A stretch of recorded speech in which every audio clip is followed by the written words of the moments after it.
Fascist সরকারের সময় রেখে যাওয়া সরকারের বকেয়া পরিশোধ করে চাহিদা মতো সার আমদানি করে সরবরাহ করা হয়েছে। আপনারা জানেন, আমরা দায়িত্ব গ্রহণ করার পর অনেক সারেরই পেমেন্ট করা ছিল না। এই জন্য আমরা প্রথম দিকটা কিছুটা অসুবিধা পড়েছি, কিন্তু এখন আল্লাহ দিলে সব বাকি যেটা আছে সবকটা পেমেন্ট করা হয়ে গেছে। দেশে সারের কোনো ঘাটতি নেই। আগামী মৌসুমেও কোনো ঘাটতি যেন না হয় সে লক্ষ্যে আমরা ইতিমধ্যেই প্রয়োজনীয় পদক্ষেপ গ্রহণ করেছি। সার আমদানিতে সকল সিন্ডিকেট ভেঙে দেওয়া হয়েছে। বৈশ্বিক মূল্যের সাথে সামঞ্জস্য এখন সার আমদানি করা হবে। কৃষি জমি সংরক্ষণ কঠোর বিধান রেখে ভূমি ব্যবহার ও কৃষি ভূমি সুরক্ষা অধ্যাদেশ প্রণয়নের কাজ চলছে। আপনারা জানেন যে আমাদের কৃষি জমি কিন্তু দিন দিন কমেই যাচ্ছে। এটার জন্য আমরা একটা কৃষি জমি সুরক্ষা আইনও আমরা করে দেওয়ার চেষ্টা করতেছি, এবং এটা হয়তো আমরা করে দিয়ে যেতে পারবো আল্লাহ দিলে।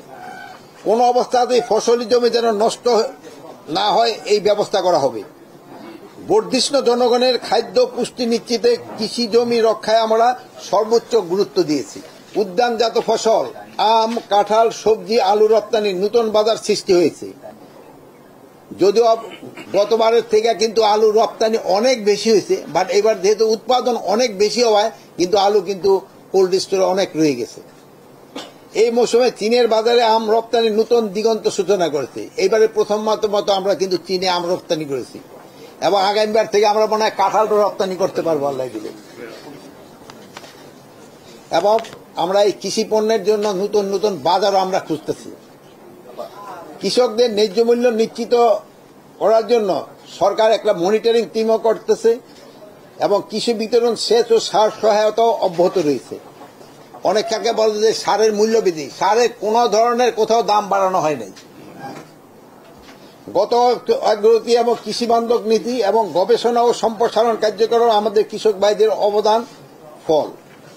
ভবিষ্যতে আমরা কৃষিকে আরও টেকসই এবং রপ্তানিমুখী করতে চাই। নিরাপদ ও পুষ্টিকর খাদ্য উৎপাদন, কৃষি প্রযুক্তি উদ্ভাবন, জলবায়ু পরিবর্তন, সহনশীল কৃষি ব্যবস্থা এবং কৃষকদের আয় বৃদ্ধি আমাদের প্রধান লক্ষ্য। আমি এখন আপনাদের সামনে কৃষি মন্ত্রণালয়কে বিগত এক বছরে উল্লেখযোগ্য কার্যক্রম সম্বন্ধে সংক্ষেপে তুলে ধরছি। একটা এক্সাম্পল হিসেবে বরগুনা জেলায় ধরেন 100 টন তার সার দরকার হয়, সে হয়তো 100 টনের দানায় 110 টন ডিমান্ড দিয়ে বসে। সে করবে আমার তো সার শর্ট পড়ে গেছে, আমি 100, কিন্তু তার লাগবে 100 টন, কিন্তু সে দিয়ে বলে 110 টন। এই ক্ষেত্রে কিন্তু ওই যে 10 টন আছে না, ওইগুলো কিন্তু পাচার হয়ে যায় পরে, কিন্তু সে বলবো যে আমি তো ওইটা পাই নাই।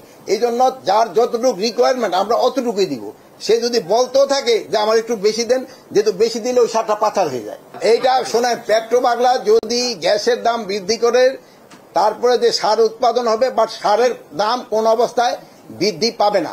আমি অন্তত যতদিন আছি সারের মূল্য বৃদ্ধি পাবে না। হ্যাঁ, কৃষি জমি সুরক্ষার আইনটা হলো খুব একটা ভালো প্রশ্ন করছেন। এটা নিয়েও আমাদের কাজ প্রায় শেষ। এটা ভূমি মন্ত্রণালয়ের আন্ডারে হচ্ছে। এটা ভূমি উপদেষ্টা যে উনি এটার হলো সভাপতি। এটার ক্ষেত্রে আমরা নিয়ম করতে দিচ্ছি যে এটা জোনিং করা হচ্ছে, কোন জায়গায় 3 ফসল হয়, কোন জায়গায় 2 ফসল হয়, এবং কোন জায়গায় 1 ফসল হয়। 3 ফসল এবং 2 ফসল এলাকায় কোনো অবস্থায় কোনো ধরনের কনস্ট্রাকশন করা যাবে না।